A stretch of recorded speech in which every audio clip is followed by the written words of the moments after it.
Because of chaos theory, we can only go out like 6 or 7 days for something like weather. Just because if we keep going further and further down the decimal places, a small difference in our calculation will result in a significant change down the road.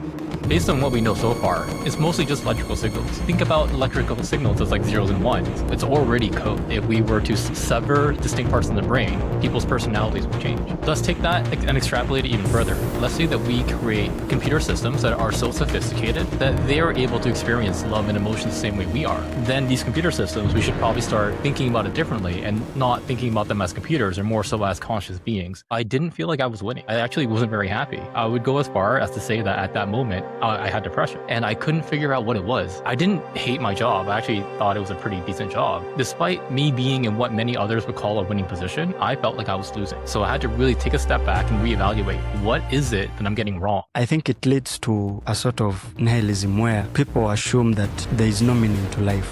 Why do some people discover determinism and they become nihilistic? And why do others discover determinism and think that it's a great thing? And I think that has to do with your experiences and everything going up to whatever situation that you put yourself in now.